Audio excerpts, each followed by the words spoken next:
Hey guys, and welcome back to Speak Freely here, where we celebrate the freedom of speech. And today we're returning to Thomas Sowell, and he's going to be talking about the failure of the educational system. Alright, so get ready to be. Before you do, if you like this type of videos, please like, comment, and subscribe. Hit that bell to get notifications when I do upload. All of that really does help with the algorithm, guys. And if you'd like to support the channel even further, you can donate. My PayPal and Cash App link is in the description box below. Also in the comment section. Of course it helps, but you don't have to. You can just like, comment, and subscribe.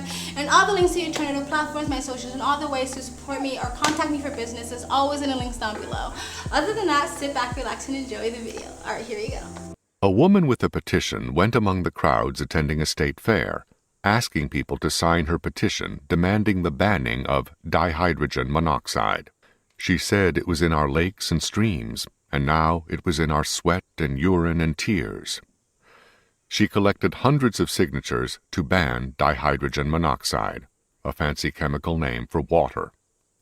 A couple of comedians were behind this ploy, but there is nothing funny about its implications. It is one of the grim and dangerous signs of our times.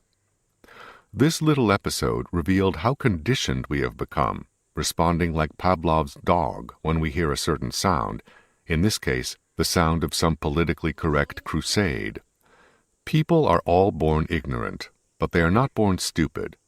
Much of the stupidity we see today is induced by our educational system, from the elementary schools to the universities. In a high-tech age that has seen the creation of artificial intelligence by computers, we are also seeing the creation of artificial stupidity by people who call themselves educators.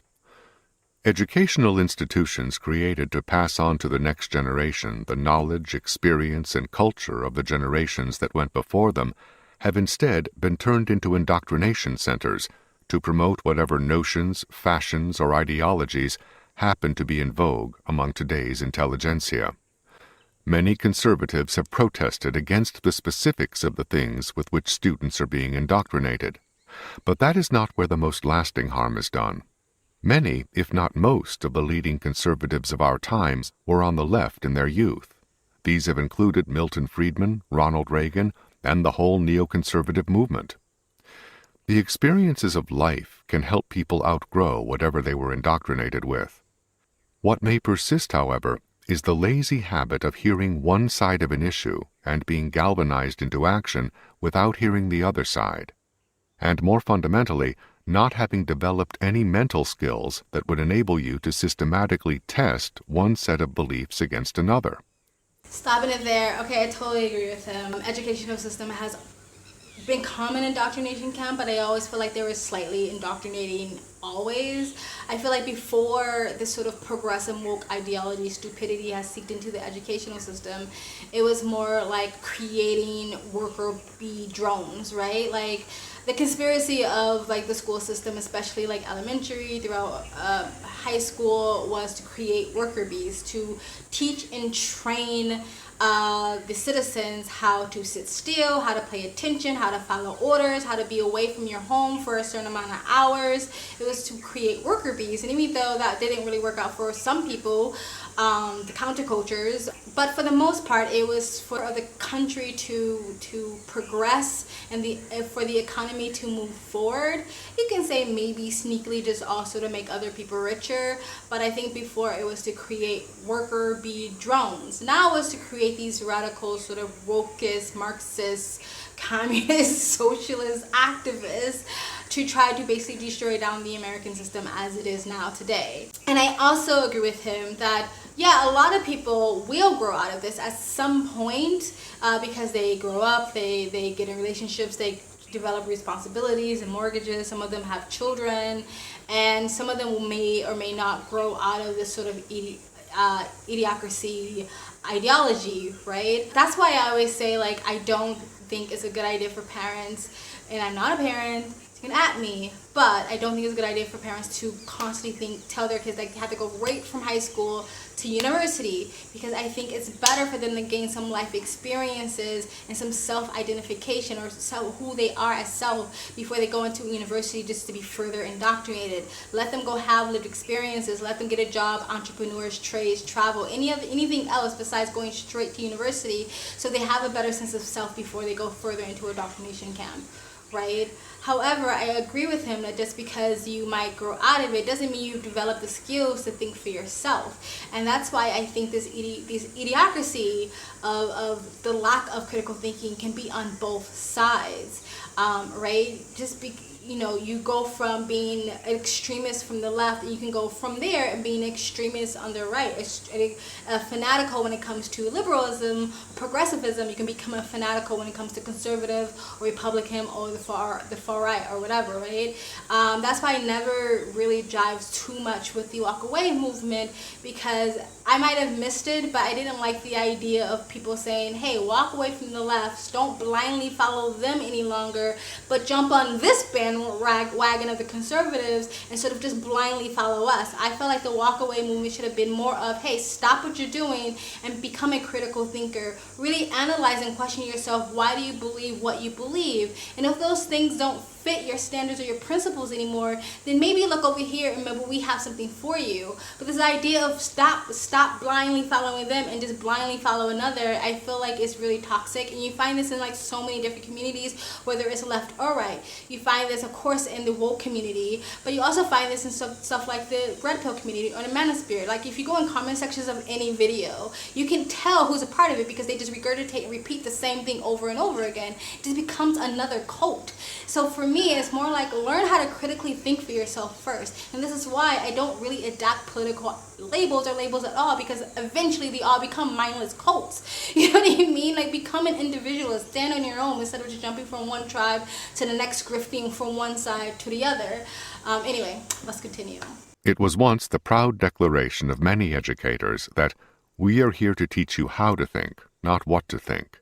But far too many of our teachers and professors today are teaching their students what to think about everything from global warming to the new trinity of race, class, and gender. Even if all the conclusions with which they indoctrinate their students were 100% correct, that would still not be equipping students with the mental skills to weigh opposing views for themselves in order to be prepared for new and unforeseeable issues that will arise over their lifetimes after they leave the schools and colleges. Many of today's educators not only supply students with conclusions, they promote the idea that students should spring into action because of these prepackaged conclusions. In other words, vent their feelings and go galloping off on crusades, without either a knowledge of what is said by those on the other side or the intellectual discipline to know how to analyze opposing arguments. I totally agree with that. And I feel like this is why you constantly see these viral videos come out where there's these screaming banshee progressive leftist uni student activists who are just screaming emotionally because he said, hear it, get emotional, get triggered, and gallivant out into the open and become an activist that you're supposed to be, right? But then as soon as they get any pushback, any data, any facts, any statistics, any logic, they literally short circuit because they don't know how to respond, because they don't have their own reasons why they believe anything. It's just been dumped into their psyche and just been regurgitated and spewed back out into the public, right?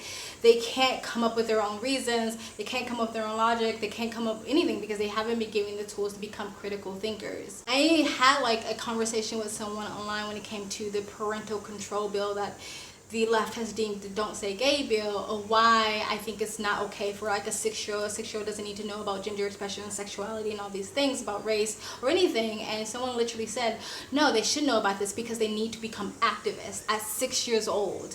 Like, no, a 6-year-old need to be a child. You get one chance in your whole freaking life to be a kid. Well, some people live in a perpetual adolescence, but for the most of us, we get one chance to be a child, and they're trying to strip these children of their childhood because they're trying to create, again, woke cultist activists. Anyway, let's continue. When we see children in elementary schools out carrying signs and demonstrations, we are seeing the kind of mindless groupthink that causes adults to sign petitions they don't understand, or, worse yet, follow leaders they don't understand, whether to the White House, the Kremlin, or Jonestown. A philosopher once said that the most important knowledge is knowledge of one's own ignorance. That is the knowledge that too many of our schools and colleges are failing to teach our young people. It takes a certain amount of knowledge just to understand the extent of one's own ignorance. But our educators have given assignments to children not yet a decade old to write letters to members of Congress or to presidents, spouting off on issues ranging from nuclear weapons to medical care. Will Rogers once said that it was not ignorance that was so bad, but all the things we know that ain't so. But our classroom indoctrinators are getting students to think that they know after hearing only one side of an issue. It is artificial stupidity. Yep, I agree. They think they know and they have only one side of the issue. And I want to go back a little bit when he said that these sort of students go out into protests and activists and they don't even know the other side's argument, and that's very much true. A lot of libertarians, moderates, conservatives usually understand the left's or the progressive argument. That's why they usually are so much more prepared when it comes to comebacks and data and statistics and facts, because you already know what your argument is because you just regurgitate and repeat the same thing over and over again. However, they don't really understand the other side of the argument because they're coming from an emotional state. Our side of the argument, or the opposition side of the argument, is just you're racist, you're a bigot, you're transphobe, you're part of the patriarchy, you're misogynist. That's their argument. It's all emotional. And even if you ask them to break that down, okay, what makes it racist, what makes it misogynist, what makes it these things, they can't really break it down because again, it's just these big trigger emotional words that they come from. For them, the other side, or anybody who disagrees with them, is just the stereotype in their head, right? All conservatives are racist, all men are misogynists, all this, all that. Like there's the stereotype or the caricature that they've made up in their head, and that's what they're arguing against, and they're not really actually arguing the fact. And this is why a lot of progressives create straw mans, and they argue the straw man and not the actual thing that we're saying, right? I remember having a conversation with someone in Sri Lanka, and Trump just came up, and she got so mad, so angry, and turned red, and was so emotional about how much she hated him and that he was a racist and all these things. And when I was simply trying to get her to calm down and give me the reasons why, she literally couldn't come up with one. And I was literally like, give me one reason, just one. I'm making it easy for you, one reason. And she couldn't come up with one. And she was just like, I just know. And I said, okay, fine. I'll actually make it even more easier for you. I'll give you 10 minutes to Google something, and you can show me an example of him being racist. And 10 minutes later, she tried to kind of like change the subject because she thought I forgot, and I kind of just brought it up a little bit more and said like, look, I'm not trying to change your mind about your idea of Trump. What I'm trying to do is show you that you don't have your own personal reasons, and that should kind of open your eyes to the fact that you literally have just been propagandized to believe whatever the media says, because you cannot pull up your own personal reasons why you are so angry or why you think he's a racist. And she literally did say, she was like, honestly, like I was shocked that I couldn't find anything on Google. Like, and she was like, I just know he is, but it is really weird. I couldn't find anything. And I said that you should question that. Then why? Why can't you? So it's just like, she was so sure, and it's this whole thing like they know, they have this sort of arrogance of I know, but they don't know. Like, she was so sure, 100% sure she was right, and at the end of it, she wasn't, because she couldn't. First of all, she couldn't find anything on Google. I let her Google it. I let her do a bit of research, and she couldn't have her own personal reasons why.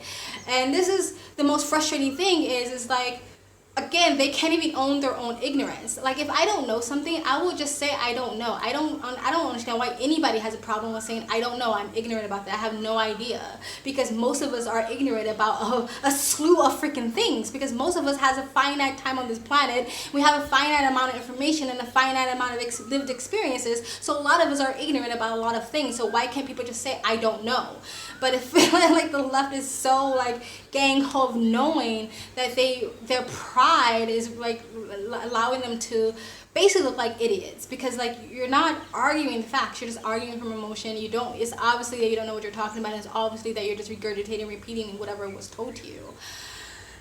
I think the more and more I look into this, the indoctrination of education and stuff like that, is the more and more I'm like happy I dropped out of college 3 different times. And it wasn't because of progressivism, even though I did have one teacher, I think it was a it was a creative writing class or a literature class, And she literally opened the first day of class by saying that she hates all white people and she thinks all white people are racist. That was literally her opening statement. It's no surprise within a week every white student in her class was gone. But I think that was like the most I've ever seen of it when I was in university. But I never stayed in university long enough to see most of it. I would just drop out because like I just have a different way of learning, and university was always really boring to me. But I'm kind of happy I did. Anyway, guys, tell me what you think of this video, what Thomas Sowell said, what I said in the comment section below. Please like, comment, subscribe, hit that bell to get notifications when I do upload. All that really does help with the algorithm, guys.